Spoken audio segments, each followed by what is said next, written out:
Hi అండి అందరికీ. ఈరోజు మనం ఫిజిక్స్ కెమిస్ట్రీలో భాగంగా మనం ధరించే వస్తువులు అంటే దారాలకు సంబంధించి మనకి లెసన్ ఉంది కదా. ఇది మనం ధరించే వస్తువులు అని చెప్పేసి 5th క్లాస్లో థర్డ్ లెసన్ ఉంది. నెక్స్ట్ మనకి 8th క్లాస్కి వచ్చేసరికి 8th క్లాస్కి వచ్చేసరికి 4th చాప్టర్ ఉంది, కృత్రిమ దారాలు అండ్ ప్లాస్టిక్స్ అని చెప్పేసి. వీటి నుంచి మనం మోస్ట్ ఇంపార్టెంట్ బిట్స్ అన్నీ కూడా ఒక లైన్ మీద చూద్దాం. అంటే ప్లాస్టిక్లో రకాలేంటి, కృత్రిమ దారాల్లో రకాలేంటి. కృత్రిమ దారాల్లో 4 రకాలు ఉంటాయి కదండి, వాటి గురించి పూర్తి వివరంగా. అండ్ లాస్ట్లో కూడా మనం ఒక్కసారి చూసుకుంటే మనకి చూడండి రివైజ్ మోస్ట్ ఇంపార్టెంట్ బిట్స్ అన్నీ కూడా రివిజన్ అనమాట. ఈ చాప్టర్లో ఉన్నటువంటి మోస్ట్ ఇంపార్టెంట్ బిట్స్ ఇవ్వండి ఇలా 2 పేజెస్లో ఉన్నాయి. ఒకసారి రివైజ్ కూడా చేసేద్దాం. ఒకసారి మీరు చివరి వరకు చూడండి, చూస్తే మీకు బిట్స్ అనేవి మిస్ అవ్వకుండా ఉంటుంది. ఇక్కడ మనం చూస్తే ఫస్ట్ వన్, తయారు చేసే విధానాన్ని బట్టి బట్టలు రకరకాలుగా ఉంటాయి. తయారు చేసే విధానాన్ని బట్టి బట్టలు రకరకాలుగా ఉంటాయి.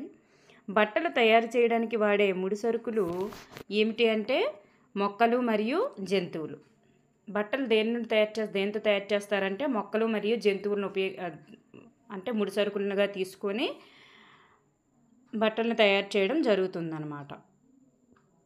నెక్స్ట్ రసాయనాలు అయితే బట్టలు తయారు చేయడానికి ముడి సరుకులు అవి లభిస్తాయి. అయితే వీటిని మనం ఏమంటారంటే ఆ ముడి సరుకులను ఉపయోగించి మనం ఏ దారాలను అయితే తయారు చేస్తామో ఆ దారాలనే సహజ దారాలు అంటారు. బట్టలు తయారు చేయడానికి వాడే ముడి సరుకులు మొక్కలు జంతువులు నుండి లభిస్తాయి. వీటినే మనం సహజ దారాలు అంటారు. అయితే రసాయన దారాలు ఎక్కడి నుంచి వస్తాయంటే కృత్రిమ దారాలు ఎక్కడి నుంచి వస్తాయంటే రసాయనాలు ఉపయోగించి యంత్రాల ద్వారా తయారు చేసేటటువంటి దారాలనే మనం కృత్రిమ దారాలు అని అంటారు. కృత్రిమ దారాలు ఎలా చేస్తారంటే రసాయనాలు ఉపయోగిస్తామన్నమాట. కృత్రిమ దారాలు ఎక్కువగా నేలబొగ్గు పెట్రోలియం లెసన్ కూడా మనం చూసుకున్నాం కదండి. ఆ నేలబొగ్గు పెట్రోలియం వాటిని శుద్ధి చేసేటప్పుడు మనకి కొన్ని ఉత్పత్తులు వస్తాయి. నేలబొగ్గు నుంచి మనకి కోల్ గ్యాస్ వస్తుంది. పెట్రోలియం నుంచి అయితే బోల్డ్ వస్తాయి అన్నమాట. వీటి నుంచే ఆ మురికి పదార్థం నుంచే కొన్ని రసాయనాలు కలిపి యంత్రాల ద్వారా ఈ దారాలు అనేటటువంటివి, ఈ కృత్రిమ దారాలు అనేటటువంటివి తయారు చేయడం జరుగుతుంది. నెక్స్ట్ వన్ చూస్తే సహజ దారాలు ఎక్కడి నుంచి, మొక్కలు జంతువుల నుంచే కదా మనం తీసుకుంటాం. అయితే చూడండి నూలు, జనపనార ఇవి మొక్కల నుండి తయారయ్యేటటువంటి సహజ దారాలు. చూడండి ఈ సహజ దారాల్లో చూసుకుంటే నూలు, జనపనార అనేవి మొక్కల నుంచి తయారయ్యేవి. పట్టు ఉన్ని అనేటటువంటివి జంతువుల నుంచి తయారయ్యేటటువంటి సహజ దారాలు. నూలు జనపనార నూలు అంటే ప్రత్తి నుంచి, జనపనార అంటే తెలుసు కదా జనుము నుంచి. పట్టు పురుగుల నుంచి, ఉన్ని అంటే గొర్రె మేక వాటి ఉన్ని అనమాట. ఇవన్నీ కూడా జంతువుల నుంచి ఉత్పత్తి అవుతాయి. చూడండి మొక్కల నుంచి కొన్ని, జంతువుల నుంచి కొన్ని. ప్రతి మొక్కల నుంచి నూలును తయారు చేస్తారు. చూడండి బిట్టు చీప్గానే అనిపిస్తుంది 5th క్లాస్లో ఉన్నప్పుడు. మనం బిట్టు చేసేటప్పుడు కన్ఫ్యూజ్గా ఉంటుంది. సో మనం చదవాలి, ఒకసారి వాటిపైన నిఘా ఉంచి చదవాలి. చూడండి ఇక్కడ మెత్తగా తెల్లగా ఉండేది ఏది అని అడగొచ్చు. అప్పుడు మనకు కన్ఫ్యూజ్ వస్తుంది. అక్కడ టెక్స్ట్ బుక్లో ఏది మెన్షన్ చేశారో అదే మనకు అవసరం అనమాట. నూలు మెత్తగా తెల్లగా ఉంటుంది. నూలు వస్త్రాలు నూలు దారాల నుంచి తయారవుతాయి అన్నమాట. ఓకేనండి. నెక్స్ట్ నూలు తయారీ అక్కడ దశలు కిందన పిక్చర్స్ దగ్గర మనకి ఇచ్చారు. ప్రతి కాయ ఒకటి ఇచ్చారు. వండలు చుట్టడం, వండలనే మనం కందెలు అని కూడా అంటున్నారు అక్కడ, కందె అని. అలాగే నేత నేయడం, నూలు వస్త్రాలు తయారవడం, అలా మనకి తయారీ దశలు ఇచ్చారు. నెక్స్ట్ నూలు వస్త్రాలు చెమటలు పీల్చుకొని చల్లగా ఉంటాయి. నూలు వస్త్రాలు ఏంటంటే చెమటలు పీల్చుకొని చల్లగా ఉంటాయి, వేసవి కాలానికి అనుకూలమైనవి అన్నమాట. నూలు వస్త్రాలు వేసవి కాలానికి మనకి అనుకూలమైనవి. నెక్స్ట్ జనపనార, అది 5th క్లాస్లో ఏముందో అదే చెప్తున్నాను. ఓల్డ్లో అయితే మనకి చాలా ఎక్కువ సిలబస్ ఉండేది దారాల గురించి. ఇక్కడ మనకి కొత్త న్యూ టెక్స్ట్ బుక్లో దారాల గురించి ఎక్కువేం లేదు. చూడండి జనపనార సంచులు, తాళ్ళు, డిజైనర్ తాళ్ళు జనపనార నుండి తయారు చేస్తారు. జనపనార నుండి తయారు చేసే ఉత్పత్తులు ఏమిటి అంటే జనపనార సంచులు, తాళ్ళు, డిజైనర్ సంచులు. జనపనార సంచులు, తాళ్ళు, డిజైనర్ సంచులు ఇవన్నీ కూడా జనపనార నుండి తయారు చేస్తారనమాట. జనపనారను బంగారు దారం అని అంటారు. నేలబొగ్గు పెట్రోలియం లెసన్లో పెట్రోలియంను అక్కడ బ్లాక్ గోల్డ్ అంటారు, అంటే నల్ల బంగారం అంటారు, బ్లాక్ గోల్డ్ పెట్రోలియంని. అయితే ఇక్కడ జనపనారని మాత్రం బంగారు దారం అని అంటారు. జనపనార ఓకేనండి, పట్టుని కాదు. బంగారు దారం అనగానే పట్టు అని పెట్టుకోవద్దు. జనపనారనే ఇక్కడ బంగారు దారం అని అంటారు. ఓకేనండి. నెక్స్ట్ వన్ లెనిన్ దుస్తులు చూడండి, ఇక్కడ మోస్ట్ ఇంపార్టెంట్ అయిన బిట్ ఇది. లెనిన్ దుస్తులు అనేటటువంటివి ఏ మొక్కల నుండి తయారు చేస్తారు? అవిసె మొక్కలు. లెనిన్ దుస్తులు ఏ మొక్కల నుండి తయారు చేస్తారండి? అవిసె మొక్కల నుండి తయారు చేస్తారు. పట్టు ఇప్పుడు నూలు జనపనార గురించి అయిపోయింది. ఇప్పుడు పట్టు ఉన్ని మొక్కల గురించి అయితే అయిపోయిందన్నమాట. మొక్కల నుంచి ఉత్పత్తుల నుంచి వచ్చేవి నూలు జనపనార అయిపోయింది. ఆ మొక్కల నుండి వచ్చేటటువంటి ఉత్పత్తుల్లోనే ఈ లెనిన్ దుస్తులు అనేటటువంటివి అవిసె మొక్కల నుండి తయారు చేస్తారు. ఓకేనండి. నెక్స్ట్ పట్టును ఉన్ని చూద్దాం. ఈ పట్టులోకి వచ్చేసరికి పట్టు అనేటటువంటిది మృదువైనది మరియు అందమైనది. దీనిని పట్టు పురుగుల నుంచి తీస్తారు.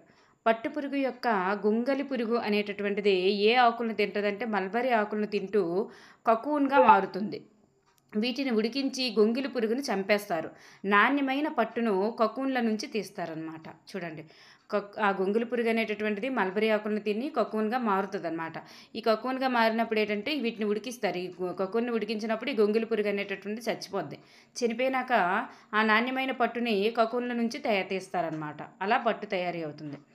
నెక్స్ట్ పట్టు వస్త్రాలు ఏంటి అనేసి మనకి ఇంకేమీ ఇవ్వలేదు. ఉన్ని చూస్తే ఇక్కడ గొర్రె బొచ్చును కత్తిరించి ఉన్నే దారాలుగా ఉడుకుతారనమాట. ఈ దారపు కండెలతో ఉన్ని వస్త్రాలు నేస్తారు. స్వెటర్లు రగ్గులు అనేటటువంటివి ఉన్నితో తయారు చేస్తారు. శీతాకాలంలో ఉన్ని వస్త్రాలు అనేటటువంటివి ధరిస్తాము. ఇవి మన శరీరాన్ని వెచ్చగా ఉంచుతాయి. గొర్రె నుంచి ఉన్నిని సేకరించేటటువంటి ప్రక్రియను ఏమంటారంటే షీరింగ్ అంటారు.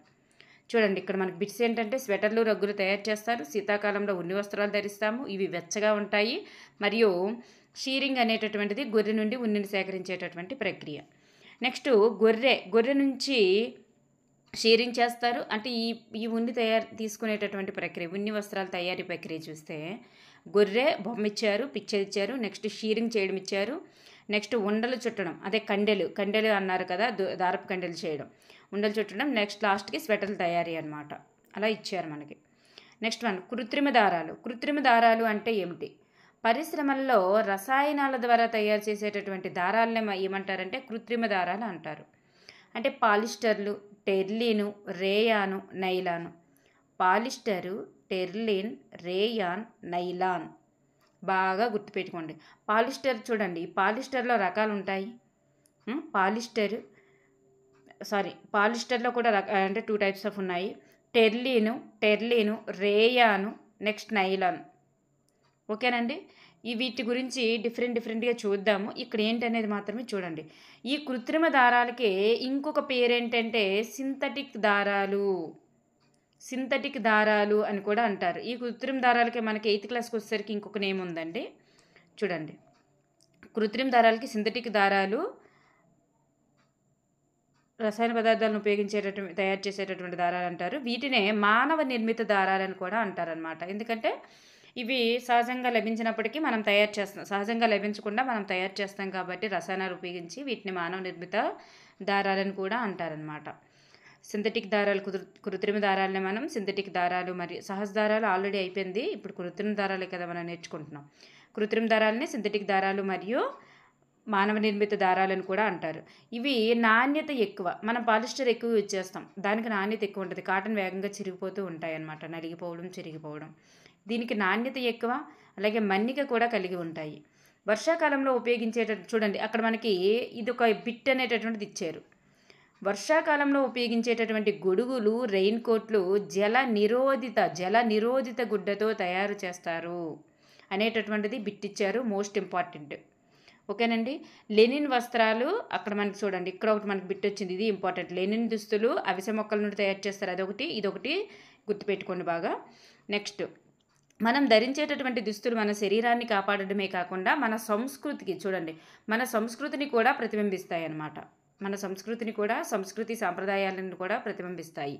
మన రాష్ట్రంలో ధరించే దుస్తులు ఇతర రాష్ట్రాల్లో ధరించే దుస్తుల కన్నా విభిన్నంగా ఉంటాయి.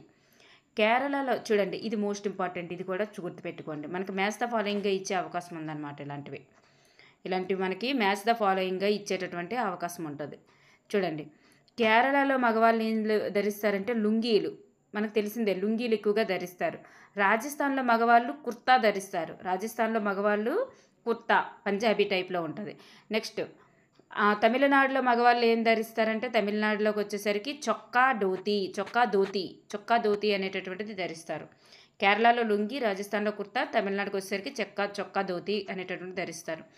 నెక్స్ట్ ఏపీతో పాటు చాలా ప్రాంతాల్లో ఆడవాళ్ళు చీర, జాకెట్టు, పంజాబీ డ్రెస్ మరియు లెహంగాలు ధరిస్తారు.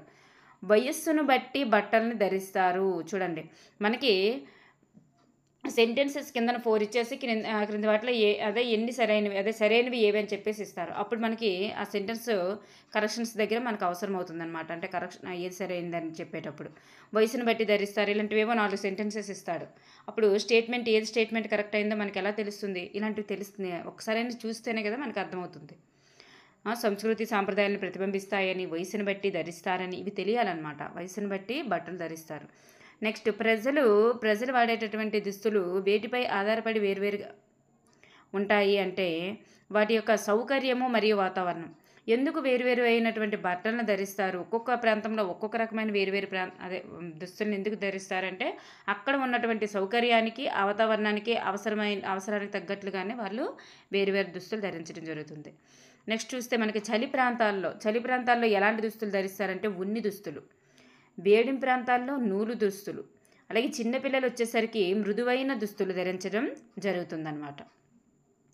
ఎందుకంటే ఉన్ని వేడిగా ఉంటుంది కాబట్టి చలి ప్రాంతాల్లో ధరిస్తారు, నూలు చల్లగా ఉంటుంది కాబట్టి వేడి ప్రాంతాల్లో ధరిస్తారు. నెక్స్ట్ మన చుట్టూ ఉన్న చూడండి ఈ దారాలు లెసన్లోనే మనకి ఎందుకంటే మనం కొన్ని బట్టల్ని ఆరబెట్టినప్పుడు వేగంగా ఎండిపోతాయి, ఆరిపోతాయి, కొన్ని బట్టలు వేగంగా ఆరిపోవు అని చెప్పేసి మనకు అక్కడ మెన్షన్ చేశారనమాట. చేస్తూ ఈ గాలి గురించి కూడా అక్కడ మనకి ఇవ్వడం జరిగింది. అంటే ఎండ లేకపోయినా ఒక్కోసారి మన బట్టలు ఆరిపోతాయి, దీనికి కారణం వీచే గాలి పవనాలు అని చెప్పేసి ఇచ్చారు. వీచే గాలి పవనాలు రకాలు చూడండి. వీచే గాలి పవనాలు చూడండి, ఎండ లేకపోయినా ఒక్కోసారి బట్టలు ఆరిపోవడానికి కారణం ఏమిటి? వీచే గాలి పవనాలు. అది కూడా టెట్టకి చిన్న విట్లే ఇస్తాడు. వీచే గాలి పవనాలు ఎన్ని రకాలు? తేలికపాటి పవనాలని బ్రీజ్ అని, బలమైన పవనాలని గేల్ అని అంటారు. తేలికపాటి పవనాలను ఏమంటారండి? బ్రీజ్. చూడండి తేలికపాటి పవనాలని బ్రీజ్ అంటారు. బలమైన చూడండి బా ఉంది అంటే ఇందులో ఆన్సర్లో బా ఉండకూడదు. బలమైన పవనాలైతే గేల్, తేలికపాటి పవనాలైతే బ్రీజ్. ఓకేనండి. నెక్స్ట్ వన్, తుఫాన్కి కారణమయ్యేటటువంటి పవనాలు ఏవి అంటే బలమైన పవనాలు లేదా గేల్ పవనాలు. తుఫాన్కి ఏవి కారణమవుతాయండి? బలమైన పవనాలే కదా. వాటిని ఏమంటారండి? గేల్ పవనాలు. మనకు ఆన్సర్లో బలమైన పవనాలు అని కాకుండా గేల్ పవనాలనే ఇవ్వచ్చేమో. మన టెక్స్ట్ బుక్లో బలమైన పవనాలనే మెన్షన్ చేశారు, కానీ ఆప్షన్స్లో మనకి గేల్ పవనాలని కూడా ఇవ్వచ్చు. బలమైన పవనాలు, గేల్ పవనాలు, బ్రీజ్ పవనాలు అన్ని ఇచ్చి 4వ ఆప్షన్ 2 and 3 లేకపోతే 1 and 2 అని చెప్పేసి ఇచ్చారనుకోండి, అప్పుడు మనకి ఈ 2 ఆన్సర్లు కూడా అవసరం అవుతాయి. అందుకే మనం 2 రకాలుగా ఆలోచించగలగాలి. నెక్స్ట్ పవన విద్యుత్ అంటే ఏంటి?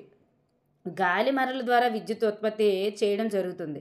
గాలి మరలు ఉపయోగించి విద్యుత్ ఉత్పత్తి చేయడం జరుగుతుంది. దాన్నే మనం పవన విద్యుత్ అంటారు. కొన్ని ప్రాంతాల్లో గాలి మరల ద్వారా బావిలోని నీటిని తోడడానికి ఉపయోగిస్తారు. పంట పొలాలకు ఈ నీటిని మళ్లించడం జరుగుతుందన్నమాట. నెక్స్ట్ మనకి గాలి యొక్క ధర్మాలు, గాలి ఒత్తిడికి సంబంధించినటువంటి కొన్ని అనువర్తనాలు కూడా ఇచ్చారనమాట. ఒకసారి చూడండి, ఇవన్నీ కూడా గాలి యొక్క ధర్మాలు. గాలి ఒత్తిడిని కలుగు చేస్తుంది. గాలి ఒత్తిడి దాన్నే మనం పీడనం అని కూడా అంటారు. ఒత్తిడికి ఇంకొక పేరు ఏంటంటే పీడనం. గాలి పీడనాన్ని కలుగు చేస్తుంది. ఎలా అంటే చూడండి, గాలి యొక్క ఒత్తిడి కారణంగానే పువ్వుల యొక్క పరిమళాన్ని మనం ఆస్వాదించగలుగుతున్నాం. పువ్వుల యొక్క పరిమళాన్ని మనం ఆస్వాదించడానికి గల కారణం ఏమిటి అంటే గాలి యొక్క ఒత్తిడి అనే ఆన్సర్ అవుతుంది. గాలి ఒత్తిడి కారణంగానే మనం పండ్ల రసాలను తాగగలుగుతున్నాం. మనకి చూడండి 6th క్లాస్లో లాస్ట్ లెసన్ ఉంది గాలి. ఆ గాలి లెసన్లో కూడా మనకి ఇది ఉంటుంది అనమాట. పండ్ల రసాలని మనం తాగడానికి గల కారణం ఏంటంటే గాలి ఒత్తిడి కారణంగానే అని. గాలి ఒత్తిడి లేదా గాలి పీడనం. ఒత్తిడినే ఇంకో పేరు ఏంటంటే పీడనము అని గుర్తుపెట్టుకోండి. గాలిపటాలు ఎగరవేయగలుగుతున్నాం. గాలిపటాలు ఎగరవేయడం కూడా గాలి యొక్క ఒత్తిడే. సైకిల్ తొక్కుతున్నాం, గాలి ఒత్తిడి. పిల్లని గ్రోవిని ఊదడం, గాలి ఒత్తిడి. నెక్స్ట్ ఓవర్ హెడ్ ట్యాంక్ నుంచి నీళ్ళని కిందకి తీసుకోగలుగుతుండడం కూడా గాలి యొక్క ఒత్తిడి అనమాట. ఇవన్నీ గాలి యొక్క అనువర్తనాలు. నెక్స్ట్ ఒత్తిడిని కలుగు చేస్తుంది. నెక్స్ట్ చూడండి, వాసన స్మెల్లింగ్ ఉంటుంది కదండి, ఆ స్మెల్లింగ్ని మోసుకు వెళ్తుంది. అలాగే శ్వాస తీసుకోవడానికి కూడా గాలి అనేటటువంటిది అవసరం. గాలి స్థలాన్ని ఆక్రమిస్తుంది. గాలి స్థలాన్ని ఆక్రమిస్తుంది కదా! గాలిని బెలూన్‌లో మనం బాగా ఊదామనుకోండి, అప్పుడు గాలి కొంత స్థలాన్ని ఆక్రమించినట్లే కాదా? గాలి స్థలాన్ని ఆక్రమిస్తుంది. గాలి బరువును కలిగి ఉంటుంది. బెలూన్ ఖాళీ బెలూన్ కంటే గాలి ఊదిన బెలూన్ అనేటటువంటిది కొంచెం బరువు ఉంటుంది. సో, బరువును కలిగి ఉంటుంది. శబ్దాన్ని ఉత్పత్తి చేస్తుంది. ఆ బెలూన్‌ని మనం ఒక్కసారిగా పట్టుకున్నటువంటి చిగురు అనేటటువంటిది వదిలేసామనుకోండి, ఆ ఊదిన దగ్గర వదిలేస్తే ఏమవుతుంది? సౌండ్ చేస్తూ అది బెలూన్ తిరుగుతూ, శబ్దాలు చేస్తూ అది తిరుగుతూ ఉంటదనమాట. శబ్దాన్ని ఉత్పత్తి చేస్తది. అలాగే శబ్దాల్ని మోసుకు వెళ్తది. ఇప్పుడు మనం మాట్లాడుతున్న మాటలు గాలి ద్వారానే ఇంకొకరికి వినబడుతున్నాయన్నమాట. గాలి యానకంగా అక్కడ ఉంటుందన్నమాట. అలా గాలి ధర్మాలు చూస్తే స్థలాన్ని ఆక్రమిస్తుంది, బరువు కలిగి ఉంటుంది, శబ్దాలను మోసుకువెళ్తుంది, ఉత్పత్తి చేస్తుంది, శ్వాస తీసుకోవడానికి వాసనలను మోసుకువెళ్తుంది, ఒత్తిడికి కలుగజేస్తుంది. ఇవన్నీ కూడా అవుతాయి. నెక్స్ట్ గాలి కలుషితం చేయకుండానే నివారించాలంటే మొక్కల్ని పెంచాలి. మొక్కలు గాలి కాలుష్యాన్ని ఆపుతాయి అన్నమాట. గాలిని కలుషితం చేయకుండా నివారించాలంటే ఏం చేయాలంటే మొక్కల్ని పెంచాలి. ఈ మొక్కలు గాలి కాలుష్యాన్ని ఆపుతాయి. నెక్స్ట్ వన్, కృత్రిమ దారాలు, ప్లాస్టిక్లు. కృత్రిమ దారాలు, ప్లాస్టిక్లు అనేటటువంటిది ఇప్పుడు మనకి 5th క్లాస్ అయిపోయింది, 8th క్లాస్ అనమాట. 8th క్లాస్కి వచ్చేసరికి చాలా డీసెంట్గా వినాల్సినటువంటిది. ఎందుకంటే ఇందులో చాలా మంచి మంచి బిట్స్ అనేటటువంటివి ఉండడం జరిగిందనమాట. ఇప్పుడు చూద్దాం. రసాయన పదార్థాలను ఉపయోగించి తయారు చేసినటువంటి దారాలనే మనం కృత్రిమ దారాలు అంటాము అని చెప్పుకున్నాం. దీన్నే సింథటిక్ దారాలు అంటారు. ఈ కృత్రిమ దారాలకు ఉదాహరణ కూడా చెప్పుకున్నాం. నైలాను, రేయాను, పాలిస్టరు, ఈ ఆక్రలిక్ అనేటటువంటిది కూడా ఉంటుంది. టెర్లిన్, నైలాన్ తెలుసు మనకి, రేయాను, పాలిస్టరు, ఆక్రలిక్, టెర్లిన్. నెక్స్ట్, కృత్రిమ దారాలు మానవులచే తయారు చేయబడతాయి కనుక వీటిని మానవ నిర్మిత దారాలని కూడా అంటారు. నెక్స్ట్ చూస్తే కృత్రిమ దారాలు అనేటటువంటివి అనేక చిన్న చిన్న యూనిట్లు కలిగి గొలుసుగా పెద్ద యూనిట్గా ఏర్పడతాయి. అంటే ఒక పాలిమర్గా ఏర్పడతాయి అన్నమాట. వీటినే మనం పాలిమర్ అంటారు. అంటే పాలిమర్ అనే పదము పాలి ప్లస్ మెర్ అనేటటువంటి 2 పదాల కలయిక. పాలి అంటే ఏంటి? పాలి అంటే ఎక్కువ అని, మెర్ అంటే భాగము లేదా యూనిట్ అని అర్థం. పాలి అంటే మోర్ అని అర్థం వస్తుంది, అంటే ఎక్కువ అని. మెర్ అంటే భాగము లేదా యూనిట్ అనేటటువంటి అర్థాన్ని ఇస్తుంది అనమాట. నెక్స్ట్, ఈ పాలిమర్ పునరావృతమయ్యేటటువంటి అనేక యూనిట్లతో ఏర్పడుతుందన్నమాట. ఈ పాలిమర్ ఏమవుతుందంటే పునరావృతమయ్యే అనేక యూనిట్లతో ఏర్పడుతుంది. ఈ పాలిమర్లు ప్రకృతిలో కూడా మనకి లభిస్తాయి. ఓకేనండి. అంటే కృత్రిమ దారాలు అనేటటువంటివి ఎలా చేస్తారు? ఇవి అనేక యూనిట్లు, చిన్న చిన్న యూనిట్లు కలిసి ఒక గొలుసులాగా ఏర్పడి పాలిమర్ లాగా ఏర్పడి కృత్రిమ దారాలు అనేటటువంటివి తయారవుతాయి అన్నమాట. అందుకే ఈ పాలిమర్ పునరావృతం అయ్యేటటువంటి అనేక యూనిట్లతో ఏర్పడేటటువంటి దారాలు ఏవి అలా కూడా అడగొచ్చు అనమాట. ఆ అనేక యూనిట్లతో ఏర్పడేటటువంటివి ఏవి అంటే పాలిమర్, ఆ దారాలు ఏవంటే కృత్రిమ దారాలు. అలా గుర్తుపెట్టుకోవాలి. పాలిమర్లు అనేటటువంటివి ప్రకృతిలో కూడా లభిస్తాయి అన్నమాట. ఎలా లభిస్తాయి? నూలు చూడండి, నూలు అనేటటువంటిది సెల్యులోజ్ అని పిలువబడేటటువంటి ఒక పాలిమర్. నూలు అనేటటువంటిది ఒక సెల్యులోజ్ అని పిలువబడే ఒక పాలిమర్. ఇది అనేక గ్లూకోజ్ యూనిట్లు కలిసి సెల్యులోజ్ అనేటటువంటిది తయారవుతుంది.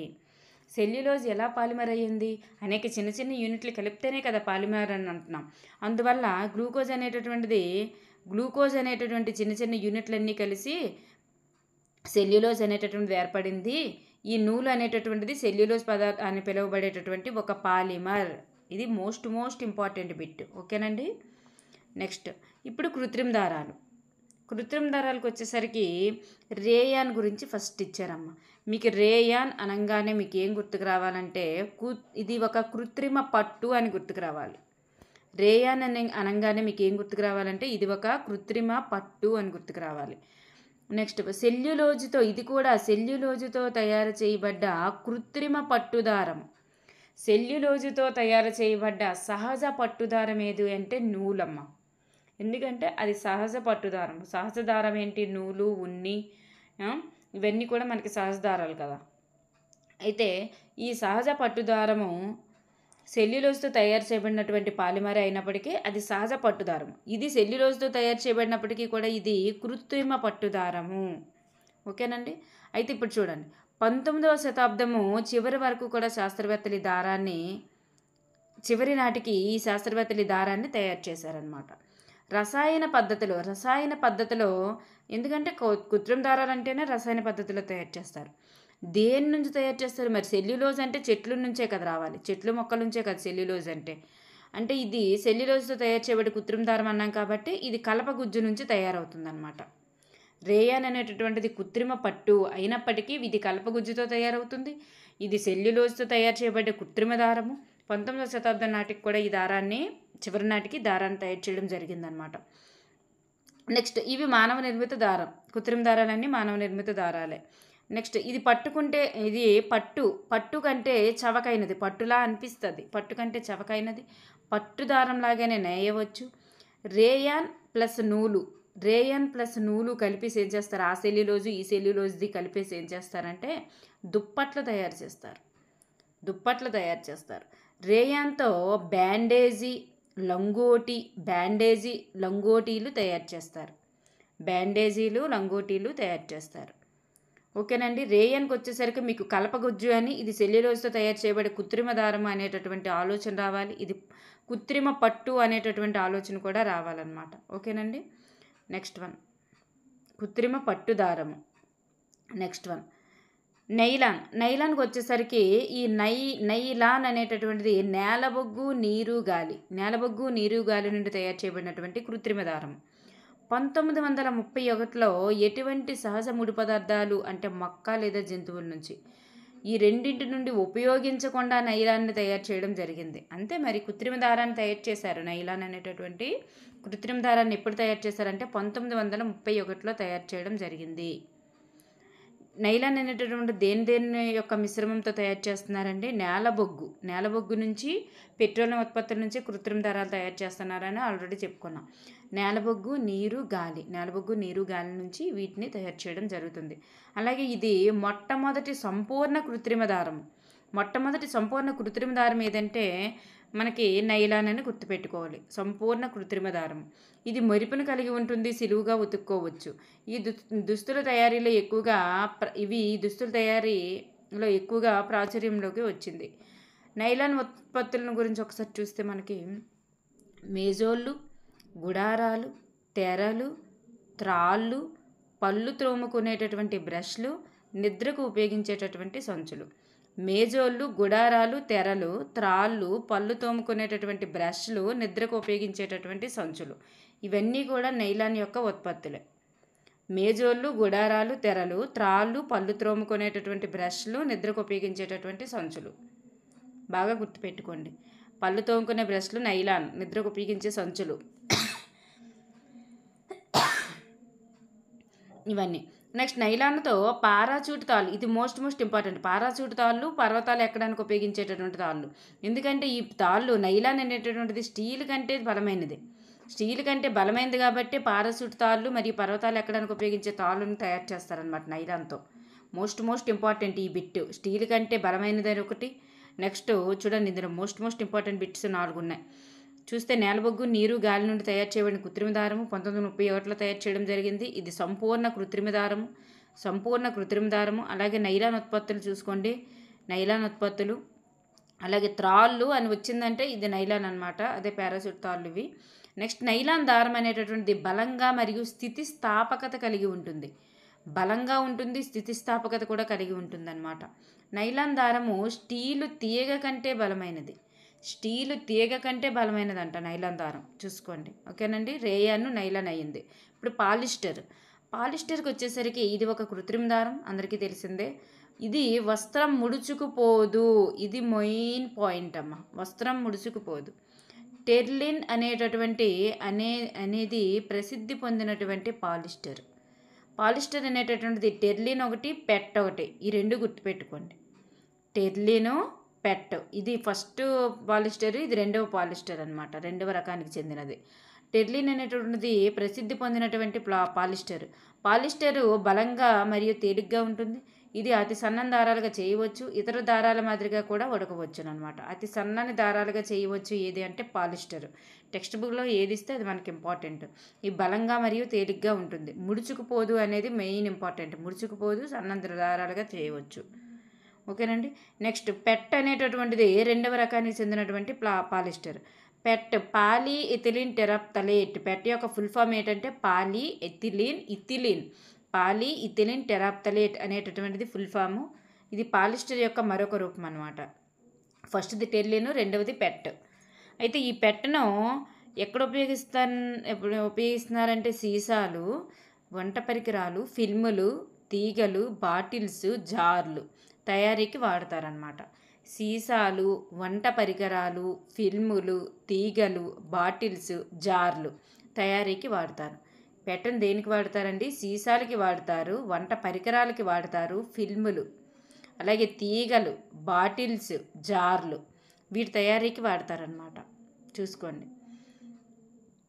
నెక్స్ట్ వన్ ఎస్టర్ అనేటటువంటిది పునరావృతమయ్యేటటువంటి యూనిట్ల నుంచి ఏర్పడుతుంది. పునరావృతమయ్యే యూనిట్లు అనగానే మనకి పాలిస్టర్ లేదా కృత్రిమ దారాలు. కృత్రిమ దారాలు అంటేనే మనం చిన్న చిన్న యూనిట్లు అనేటటువంటిది అనుకున్నాం. ఈ ఎస్టర్ కూడా మనకి పునరావృతమయ్యేటటువంటి యూనిట్ల నుంచి ఏర్పడుతుంది. కృత్రిమ దారాలన్నీ అలాగే ఏర్పడతాయి. ఈ పాలిస్టర్ కూడా అందులో భాగంగానే ఎస్టర్ అనేటటువంటి కృత్రిమ దారాల పునరావృతం యూనిట్ల ద్వారా ఏర్పడుతుంది. ఇది పాలి ప్లస్ ఎస్టర్. పాలి అంటే అనేక, పాలి అంటే మోర్ అని చెప్పుకున్నాం కదండి. ఎస్టర్ అనేక ఎస్టర్లు కలిసి. అంటే ఎస్టర్ అంటే మనకి టెక్స్ట్ బుక్లో ఎస్టర్ చూడండి ఎలా ఇస్తే అది బాగా గుర్తుపెట్టుకోవాలి. ఎస్టర్ అంటే పండ్లకు వాసన ఇచ్చేటటువంటి రసాయనము, పండ్లకు వాసన ఇచ్చే రసాయనం అని ఇచ్చారనమాట. పండ్లకి వాసన ఇచ్చే రసాయనం అని టెక్స్ట్ బుక్లో మెన్షన్ చేయడం జరిగింది. ఎస్టర్ అంటే. పాలికాట్ అనేది పాలిస్టర్ ప్లస్ నూలు. పాలివూల్ అనేది పాలిస్టర్ ప్లస్ వూలు. చూడండి, వూల్ అని వస్తే వూల్ రాకుండా కాట్ అని వస్తే నూలు. ఓకేనండి. ఇలా పాలిస్టర్కి సంబంధించి మిశ్రమాలు అనేటటువంటిది తయారు చేస్తారంట. ఎస్టర్ అంటే పండ్లకు వాసన ఇచ్చేటటువంటి రసాయనము, అది గుర్తుపెట్టుకోండి. నెక్స్ట్ వన్ ఆక్రలిక్ చూసుకుంటే మనకి ఆక్రలిక్ చూసుకుంటే శీతాకాలంలో మనం ఉపయోగించేటటువంటి చలికోట్లు, సాలువాలు, దుప్పట్లు నిజానికి ఊలును పోలినప్పటికీ కూడా వీటిలో చాలా వరకు సహజ ఊలు నుండి తయారు చేసినవి కాదు. ఊలిని పోలినప్పటికీ కూడా ఇవి సహజ ఊలు నుండి తయారు చేసినవి కాదు. ఏంటి? చలికోట్లు, సాలువాలు, దుప్పట్లు. ఇవి ఆక్రలిక్తో తయారు చేయబడతాయి. నేలబొగ్గు చూడండి, మనకి నైలాన్ దగ్గర వచ్చింది నేలబొగ్గు, అవన్నీ కూడా. ఇక్కడ కూడా సేమ్ గుర్తుపెట్టుకోండి. నేలబొగ్గు, గాలి, నీరు అక్కడ వచ్చింది. ఇక్కడ ఎక్స్ట్రాగా నూనె, సున్నపురాయి అనేది కూడా వచ్చింది చూడండి. నేలబొగ్గు, గాలి, నీరు, నూనె, సున్నపురాయి అని వస్తే ఆక్రలిక్ అనమాట. వీటి నుండి తీసిన దారాన్ని ఆక్రలిక్ అంటారు. ఇవి మృదువైనవి, తేలికైనవి. వీటి ఉత్పత్తులు చూస్తే సాక్సులు కాళ్ళకు వేసుకునే సాక్సులు, షూస్కి. నెక్స్ట్ స్వెటర్స్, సాల్వాలు, దుప్పట్లు, రగ్గులు ఇవన్నీ కూడా ఆక్రలిక్ నుండి తయారు చేస్తారనమాట. ఊలు నుంచి కూడా సాలువులు, దుప్పట్లు, స్వెటర్లు అని చెప్పేసి ఇచ్చారు ఊలు దగ్గర కూడా 5th క్లాస్లో. కానీ మనకి ఆప్షన్స్కి వచ్చేసరికి అప్పుడు ఆక్రలిక్ కానీ ఊలు కానీ రెండిట్లో ఏదో ఒకటే ఇస్తారు. మీరు కన్ఫ్యూజ్ అవ్వనవసరం అవసరం లేదు. ఓకేనండి. నెక్స్ట్ కృత్రిమ దారాల యొక్క లాభాలు, నష్టాలు చూస్తే ఇవి సహజ దారాల కంటే చవకైనవి, మన్నికైనవి మరియు జనాదరణ పొందిన దారాలు అయినప్పటికీ కూడా, అంటే ఇది ఒక లాభమే అయినప్పటికీ కూడా వంటగదిలో మరియు ప్రయోగశాలలో ఘోర ప్రమాదాలకు దారితీస్తాయి అన్నమాట ఈ కృత్రిమ దారాలు. పెట్రోకెమికల్స్ అని పిలువబడేటటువంటి పెట్రోల్ ఉత్పత్తులనే మనం పెట్రోకెమికల్స్ అంటారనమాట. పెట్రోల్ నుంచి శుద్ధిగా వచ్చినటువంటి ఉత్పత్తులు ఉంటాయి కదండి. పెట్రోలియం శుద్ధిగా వచ్చినటువంటి ఉత్పత్తులనే మనం పెట్రోకెమికల్స్ అని అంటారు. ఆ పెట్రోకెమికల్స్ అని పిలువబడే పెట్రోల్ నుంచి లభించేటటువంటి ఉత్పత్తుల్ని నుంచి కృత్రిమ దారాలు అనేటటువంటివి తయారు చేస్తారు. ఆల్రెడీ మనం చెప్పుకున్నదే పెట్రోలియం మరియు నేలబొగ్గు నుంచి తయారు చేస్తారని. నెక్స్ట్ ప్లాస్టిక్లు వచ్చేసరికి ప్లాస్టిక్లు 2 రకాలుగా ఉంటాయి. ఒకసారి చూద్దాము. కృత్రిమ దారాల వల్లే ప్లాస్టిక్లు కూడా ఒక రకమైన పాలిమర్ అన్నమాట. ఇది ఒక పాలిమర్. అన్ని రకాల ప్లాస్టిక్లలో యూనిట్లు అనబడేటటువంటి అమరిక ఒకేలాగా ఉండదు. యూనిట్లు అనేటటువంటి అమరిక ఉంటుంది. అక్కడ కూడా ఉంటుంది గురుసులాగా. ఇక్కడ కూడా యూనిట్ల అమరిక ఉంటుంది. కానీ అన్ని దాంట్లో ఒకే రకంగా ఉండదంట. కానీ కొన్ని సరేకీయంగా ఉంటాయి, కొన్ని అడ్డంగా జత చేయబడినటువంటి అమరిక ఉంటుంది. కొన్ని సరేకీయంగా ఉంటాయంట ప్లాస్టిక్లోని, కొన్ని అడ్డంగా జత చేయబడినటువంటి అమరిక ఉంటుందంట. పాలిథిన్ అన్నది ప్లాస్టిక్ యొక్క సాధారణ ఉదాహరణ. పాలిథిన్ అన్నది ప్లాస్టిక్కు ఒక సాధారణ ఉదాహరణ. నెక్స్ట్ ఆ పాలిథిన్ అనేటటువంటిది ఏ కేటగిరీకి చెందుతుందో నెక్స్ట్ చెప్తాను. ప్లాస్టిక్లు 2 రకాలు, అందులో ఒక కేటగిరీ అని చెప్పుకుంటున్నాం కాబట్టి. వీటిని సులువుగా వంచవచ్చు, కొన్ని విరిగిపోతాయి. చూడండి, ప్లాస్టిక్లు అనేటటువంటివి వీటిని కొన్ని సులువుగా వంచవచ్చు, కానీ కొన్ని మాత్రం విరిగిపోతాయి. అయితే ఇవి 2 రకాలన్నమాట. వంచవచ్చు, కొన్ని విరిగిపోతాయి. వంచగలిగినవి, వంచలేనివి అని 2 రకాలుగా ఉంటాయి. అయితే ఇక్కడ చూద్దాం. థర్మోప్లాస్టిక్లు అనేటటువంటిది మొదటి రకం అనమాట. థర్మోప్లాస్టిక్లు మొదటి రకం. థర్మోసెట్టింగ్ ప్లాస్టిక్లు అనేది రెండవ రకం. ఈ థర్మోప్లాస్టిక్లు అనేవి వేడి చేసినప్పుడు ముడుచుకుపోతాయి మరియు వంచడానికి కూడా వీలవుతాయి. ముడుచుకుపోయి వంచడానికి వీలవుతాయి. ఇవి పాలిథిన్.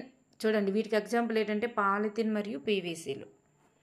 థర్మోప్లాస్టిక్లు అంటే వేడి చేస్తే వంగిపోవాలి, ముంగిపోతాయి లేదా ముడుచుకుపోతాయి. వాటిని థర్మోప్లాస్టిక్లు అంటారు.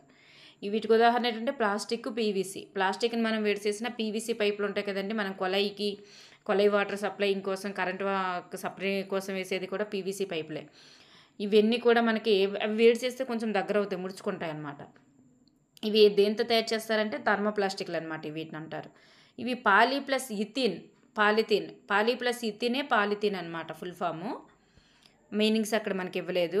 వీటిని చూడండి, కొన్ని ఆట వస్తువులు ప్లాస్టిక్ చెందుతాయి. దువ్వెనలు కూడా ప్లాస్టిక్కే. కొన్ని రకరకాల పాత్రల తయారీ కూడా ప్లాస్టిక్ చెందింది.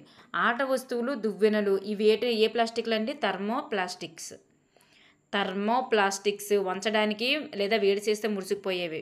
వేడి చేస్తే వంచవచ్చు లేదా ముడుచుకుపోయేవి ఏంటంటే థర్మోప్లాస్టిక్లు. Polythene most example. Polythene, PVC. అలాగే ఆట వస్తువులు, దువ్వెనలు కూడా థర్మోప్లాస్టిక్స్తోనే తయారు చేస్తారనమాట. నెక్స్ట్ ప్లాస్టిక్స్తోనే పాలిథిన్ సంచుల తయారీలో ఉపయోగిస్తారు. ప్లాస్టిక్ బాటిల్లో వేడి నీరు పోసినప్పుడు దాని రూపం మారుతుంది. అంటే ఆ బాటిల్ ఇక్కడ బాటిల్ అన్నది రైటింగ్లో డిఫరెన్స్డ్. ఆ బాటిల్ అనేటటువంటిది థర్మోప్లాస్టిక్తో తయారైందని అర్థము. అక్కడ చూడండి, ఒక బాబు ఫోటో ఇచ్చారు. ఒక అబ్బాయి ఫోటో ఇచ్చి, ఓహో మా అమ్మ షాప్కి వెళ్ళి ఇలా తెస్తుందని చెప్పేసి ప్లాస్టిక్ బాటిల్ ఇలా తెచ్చేది. అక్కడ ఒక కొటేషన్ కూడా ఇవ్వడం జరిగింది. అందులో బిట్ ఏం లేదు. అంటే పాలిథిన్ సంచులు, ప్లాస్టిక్ బాటిళ్ళు అని చెప్పేసి మెన్షన్ చేశారనమాట అక్కడంతే. నెక్స్ట్ వన్ చూస్తే థర్మోసెట్టింగ్ ప్లాస్టిక్లకు వచ్చేసరికి ఇవి ఏంటంటే అసలు ఎంత వేడి చేసినా ఏం చేసినా సరే దాన్ని వంచలేము, ఏం చేయలేమన్నమాట. వంచలేము లేదా మెత్తగా కూడా మార్చలేమన్నమాట. అలాంటి వాటిని ఏమంటారంటే థర్మోసెట్టింగ్ ప్లాస్టిక్లు అంటారు. ప్లాస్టిక్ను ఒక రూపంలోకి మలిచిన తర్వాత, అంటే ప్లాస్టిక్ నుంచి ఒక రూపంలోకి, అంటే ఒక ఆట బొమ్మలా కానీ లేకపోతే దేనిలో ఏదో ఒక రూపంలోకి మార్చిన తర్వాత వాటిని వేడి చేసినా సరే మృదువుగా కానీ లేదా మెత్తగా కానీ మార్చలేకపోతే అటువంటి వాటిని ప్లాస్టిక్లు అంటారు. ఈ థర్మోసెట్టింగ్ ప్లాస్టిక్తోనే ఏదైనా ఒక వస్తువుని తయారు చేశారు అనుకోండి. ఒక ఆట బొమ్మే తయారు చేశారు. ఆట బొమ్మను తీసుకొచ్చి వేడి చేస్తే దాన్ని వంచలేకపోవడం లేదా అది ముడుచుకోకపోయినా, వంచలేకపోయినా, మెత్తగా మారలేకపోయినా అటువంటి వాటిని థర్మోసెట్టింగ్ ప్లాస్టిక్లు అంటారనమాట. వాటికి ఎగ్జాంపుల్ ఏంటంటే మేలమైన్ మరియు బ్యాక్లైట్. ఇవి థర్మోసెట్టింగ్ ప్లాస్టిక్లు అనమాట. నెక్స్ట్ బ్యాక్లైట్ అంటే ఏంటంటే అధమ విద్యుత్ వాహకత్వం కలిగి ఉంటుంది. బ్యాక్లైట్ అనేటటువంటిది అధమ అంటే విద్యుత్ వాహకత్వం కలిగి ఉంటుంది. విద్యుత్తుని తన గుండా ప్రసరింపనివ్వదు. చూడండి, విద్యుత్తుకు సంబంధించింది బ్యాక్లైట్. విద్యుత్తును తన గుండా ప్రసరింపనీయదు బ్యాక్లైట్. ఓకేనండి. అయితే విద్యుత్ స్విచ్లు అంటే విద్యుత్తుకు మాత్రమే అని కాదు, విద్యుత్కి మెయిన్ బ్యాక్లైట్ అనేటటువంటిది వాడవచ్చు అనమాట యాక్చువల్గా. చూడండి, ఇది విద్యుత్ స్విచ్లు తయారు చేస్తారా, అది బ్యాక్లైటే. నెక్స్ట్ వంట పాత్రల యొక్క పిడులు, మనం కుక్కర్ పిడులు గట్టి చూస్తే అంత వేగం మనకు వేడెక్కవవి. అలాగని వాటిని కాల్చినా అంత వేగం మెత్తపడదు అవి. వంట పాత్రల పిడులు, అలాగే ప్లాస్టిక్ ప్లేట్లు, అలాగే బాల్ పాయింట్ పెన్నులు, అలాగే పళ్ళు త్రోముకునేటటువంటి బ్రష్లు, ఇవన్నీ కూడా బ్యాక్లైట్తోనే తయారు చేస్తారంట.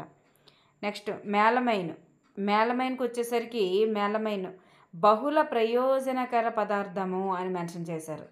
బహుళ ప్రయోజనకర పదార్థం ఏది అంటే మేలమైన్.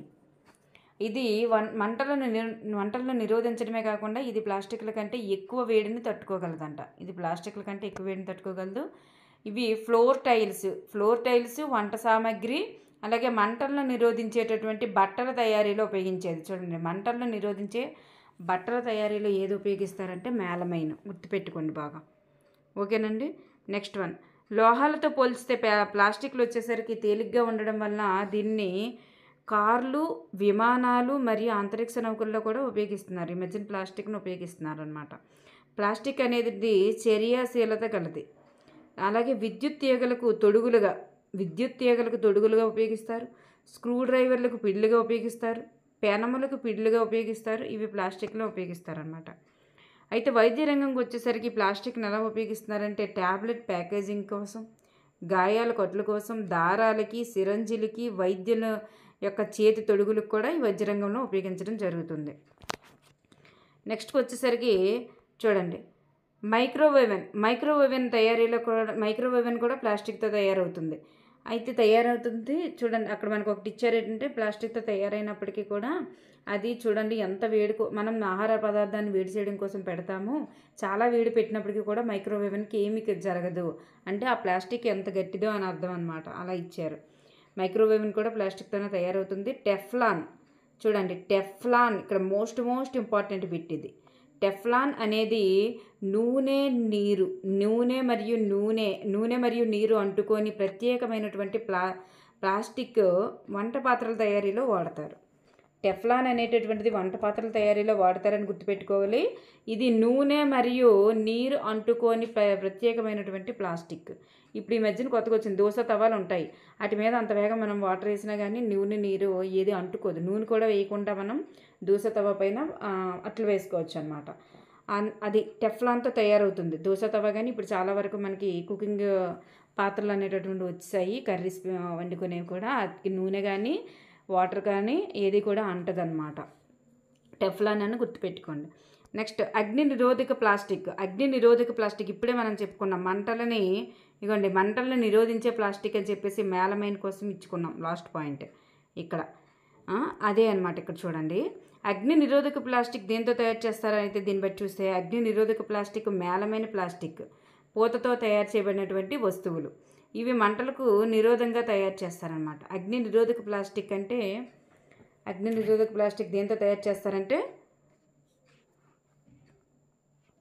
అగ్ని నిరోధక ప్లాస్టిక్ మేలమైన ప్లాస్టిక్ పూతతో తయారు చేయబడినటువంటి వస్తువులను గుర్తుపెట్టుకోండి అనమాట. నెక్స్ట్ జీవ విచ్ఛిన్నం చెందే పదార్థము, జీవ విచ్ఛిన్నం ప్రక్రియ. చూడండి, ఇప్పుడు బ్యాక్టీరియా చేత సహజ ప్రక్రియ ద్వారా సులువుగా విచ్ఛిన్నం చెందేటటువంటి పదార్థాన్ని ఏమంటారంటే జీవ విచ్ఛిన్నం చెందే పదార్థం అంటారు. అయితే ఈ సహజ ప్రక్రియ ద్వారా సులువుగా విచ్ఛిన్నం కాలేదనుకోండి, జీవ విచ్ఛిన్నం కాని పదార్థం అంటారు. అంటే కుళ్ళిపోకుండా ఉండడం అనమాట. అంటే మట్టిలో కలిసిపోవడం, మట్టిలో కలవకుండా ఉండేవన్నమాట. జీవ విచ్ఛిన్నం కానివి జీవ విచ్ఛిన్నం అయ్యేవి. అయితే ప్లాస్టిక్ అనేటటువంటిది విచ్ఛిన్నం కావడానికి చాలా రోజులు పడుతుంది. కావున వీటిని రీసైకిల్ చేయడం అనేటటువంటిది చాలా మంచిది. అయితే ఈ రీసైకిల్కి ఉపయోగించేటటువంటి నమూనా ఏదంటే 5R నమూనా. రీసైక్లింగ్కి ఉపయోగించే నమూనా ఏంటి అని అడుగుతారు. 5R నమూనా. 5R నమూనాలో ఫస్ట్ చూస్తే తగ్గించడం, రెడ్యూస్ అంటే తగ్గించడం, తిరిగి ఉపయోగించడం. చూడండి, మనకి వీటి గురించి వివరంగా ఇచ్చారు. వివరం అంటే ఏం లేదు, దాన్ని ఎలా వివరించి చెప్పారు, కానీ మనకు అవసరం లేదని చెప్పేసి నేను రాయలేదు. తగ్గించడం అంటే తెలుసు కదండి, తగ్గించి వాడుకోమని చెప్తున్నారనమాట. తిరిగి ఉపయోగించడం, వాడిందే ఒకసారి వాడేసి పడేదనుకుంటే వాడిని ఇంకోసారి ఉపయోగించమంటున్నారు. రీయూజ్, తిరిగి ఉపయోగించండి. అనుకూలంగా తయారు చేసుకోమంటున్నారు ప్లాస్టిక్ని. రీసైకిల్, అనుకూలంగా తయారు చేసుకోవడం అంటే దాన్ని ఉపయోగించుకొని చూడండి, కొన్ని ఫ్యాక్టరీల వాళ్ళు ఏంటంటే ఈ ప్లాస్టిక్ని ఉపయోగించి మళ్ళీ ఒక కొత్త ప్లాస్టిక్ని తయారు చేస్తున్నారనమాట. అలా రీసైకిల్. అలాగే తిరిగి పొందడం, రికవర్. అలాగే తిరస్కరించడం, వద్దు మాకు ప్లాస్టిక్ వద్దని చెప్పేసి తిరస్కరించడం. చూడండి, తగ్గించడము, తిరిగి ఉపయోగించడము, అనుకూలంగా తయారు చేసుకోవడము, తిరిగి పొందడము, తిరస్కరించడం అనేటటువంటి ఉన్నాయన్నమాట. రెడ్యూజు, రీయూజు, రీసైకిల్, రికవరు, రిఫ్యూజ్. ఈ ఇంగ్లీష్ నేమ్స్ కూడా ఇంపార్టెంటే, ఇవి ఒకసారి చూసుకోండి. నెక్స్ట్ మనకు వచ్చేసరికి రీసైక్లింగ్కు పనికి వచ్చేవి ఏమిటి? రీసైక్లింగ్కు పనికి వచ్చేవి ఈ థెర్మోప్లాస్టిక్లు ఉంటాయి కదమ్మా, అవన్నీ రీసైక్లింగ్కి పనికి వస్తాయి. అంటే థర్మోప్లాస్టిక్లు రీసైక్లింగ్కి పనికి వస్తాయి. థర్మోసెట్టింగ్ ప్లాస్టిక్లు ఉంటాయి, అవి మనం వేడి చేసినా ముడుచుకుపోవు, అవన్నీ ఉంటాయి కదండి. వాటితో మనం రీసైక్లింగ్ అనేటటువంటిది చేయలేమన్నమాట. చూడండి, ప్లాస్టిక్ బొమ్మలు, కుర్చీలు, పాలిథిన్ ప్లాస్టిక్ సంబంధించినవన్నీ కూడా చేయవచ్చు. కానీ ఇక్కడ రీసైక్లింగ్ చేయలేని పదార్థాలు ఏంటంటే విద్యుత్ స్విచ్లు, అలాగే బాల్ పాయింట్ పెన్నులు, అలాగే టెలిఫోన్ వస్తువులు, కుక్కర్ పిడులు, ప్లాస్టిక్ ప్లేట్లు, అలాగే పళ్ళు తోముకునేటటువంటి బ్రష్లు. ఇవేవి కూడా రీసైక్లింగ్కి మనం చేయలేమన్నమాట. బ్యాక్లైట్, మెలమైన్ ఈ రెండింటితో తయారు చేసినటువంటి వాటిని మనం ఇవి చేయలేమన్నమాట. థర్మో ప్లాస్టిక్లు, థర్మోసెట్టింగ్ ప్లాస్టిక్లు ఈ రెండు కూడా మనం చేయలేము. థర్మో ప్లాస్టిక్ అంటే ఇవి ప్లాస్టిక్లు మరియు పాలిథిన్ సంచులు కాబట్టి చేయగలం. థర్మోసెట్టింగ్ ప్లాస్టిక్లు ఏంటంటే బ్యాక్లైట్, మెలమైట్ కాబట్టి వీటితో మనం రీసైక్లింగ్ చేయలేమన్నమాట. ఇక్కడికి ఈ లెసన్ కంప్లీట్ అవ్వడం జరిగింది. ఒకసారి రివిజన్ కావాలంటే రివిజన్ చూద్దాం. చూడండి, మనకి పాఠం చివరిలో మనకి ప్లాస్టిక్ వద్దు అని చెప్పు అనేటటువంటిది నినాదం ఉంది. ప్లాస్టిక్ వద్దు అని చెప్పు అనేటటువంటి నినాదం అనేటటువంటిది ఉంది. లెసన్ చివరిలో చూడండి, ముఖ్యాంశాల కిందన ఉంటుంది. ఇది ఒక నినాదము. ప్లాస్టిక్ వద్దని చెప్పు అనేది ఒక నినాదం. అలాగే చూడండి, మ్యాథ్స్ ద ఫాలోయింగ్ ఇచ్చారు. మనకి టెక్స్ట్ బుక్ వెనకాల మ్యాథ్స్ ద ఫాలోయింగ్ ఇచ్చారు. మోస్ట్ ఇంపార్టెంట్ ఇవి. పాలిస్టర్ అనగా చూడండి, దుస్తులు త్వరగా ముడుచుకుపోవు. పాలిస్టర్కి సంబంధించి మనకి ఏమిటంటే దుస్తులు త్వరగా ముడుచుకుపోవు. అలాగే టెఫ్లాన్ అంటే చెప్పాను, దోశ తవ్వ అలాంటివి. నూనె అంటుకుపోని మరియు వంట పాత్రల తయారీకి వినియోగించేటటువంటిది అనమాట. రేయాన్ అంటే కృత్రిమ పట్టు. ఇది కృత్రిమ పట్టు అయినప్పటికీ ఇది సెల్యులోజ్తో తయారు చేయబడినటువంటి కృత్రిమ పట్టుదారం అని చెప్పుకున్నాం. సెల్యులోజ్ అంటే మొక్కల నుంచి తయారు చేయబడాలి కాబట్టి కలపగుజ్జుతో తయారైందనమాట. అలాగే నైలాన్ అంటే పారాచూట్లు, అలాగే దుస్తుల తయారీకి పారాచూట్ తాళ్ళు, అలాగే పర్వతాలు ఎక్కేటటువంటి వాళ్ళు కూడా ఉపయోగిస్తారని గుర్తుపెట్టుకోండి. పారాచూట్ తాళ్ళు, అలాగే పర్వతాలు ఎక్కేటటువంటి వాళ్ళు, పర్వతారోహకులు కూడా వాళ్ళు ఉపయోగించేటటువంటి తాళ్ళు నైలాన్ తాళ్ళు అనమాట. దుస్తుల తయారీకి ఉపయోగిస్తారు. అలాగే మొట్టమొదటి సంపూర్ణ కృత్రిమ దారం ఏది అంటే నైలాన్ అనమాట. నెక్స్ట్ చూడండి, రసాయనాలు ఉపయోగించి యంత్రాల ద్వారా తయారు చేసే దారాలు కృత్రిమ దారాలు. అలాగే అవిసె మొక్కల నుంచి తయారు చేసే దుస్తులు ఏంటంటే లెనిన్ దుస్తులు. అలాగే పట్టుపురుగులు మల్బరీ ఆకులను తింటాయి. పట్టుపురుగుల యొక్క కొకున్లను తయారు చేస్తారు. గొర్రెల ఉన్ని నుండి సేకరించేటటువంటి ప్రక్రియ సీరింగ్. అలాగే పాలిస్టర్ మరియు టెర్లిన్, రేయాన్, నైలాన్. రేయాన్, నైలాన్ అనేటటువంటి కృత్రిమ దారాలకు ఉదాహరణ. కృత్రిమ దారాలను సింథటిక్ దారాలు మరియు మానవ నిర్మిత దారాలు అంటారు. గొడుగులు, రెయిన్ కోట్లు జల నిరోధకత గుడ్డతో తయారు చేస్తారు. కేరళలో మగవాళ్ళు లుంగీలు, రాజస్థాన్లో కుర్తా, తమిళనాడుకు వచ్చేసరికి చెక్కా ధోతి ధరిస్తారు. అలాగే తేలికపాటి పవనాలని బ్రీజ్ అని, బలమైన పవనాలని గేల్ అంటారు. అలాగే నూలు వస్త్రాలు అనేటటువంటి సెల్యులోజ్తో తయారు చేయబడినటువంటి ఒక పాలిమరు. రేయాన్ అనేది సెల్యులోజ్తో తయారు చేయబడినటువంటి ఒక కృత్రిమ దారం. ఈ రెండింటికి డిఫరెన్స్ చూసుకోండి. నూలు అనేటటువంటిది సెల్యులోజ్తో తయారు చేయబడినటువంటి ఒక పాలిమరు. రేయాన్ అనేటటువంటిది సెల్యులోజ్తో తయారు చేయబడ్డ ఒక కృత్రిమ పట్టు దారము. ఇది కల్పత గుజ్జుతో తయారవుతుంది. నెక్స్ట్ నైలాన్కి వచ్చేసరికి నేలబొగ్గు, నీరు, గాలితో తయారు చేయబడింది. ఇది 1931లో తయారు చేయబడింది. ఇది మొట్టమొదటి సంపూర్ణ కృత్రిమ దారము.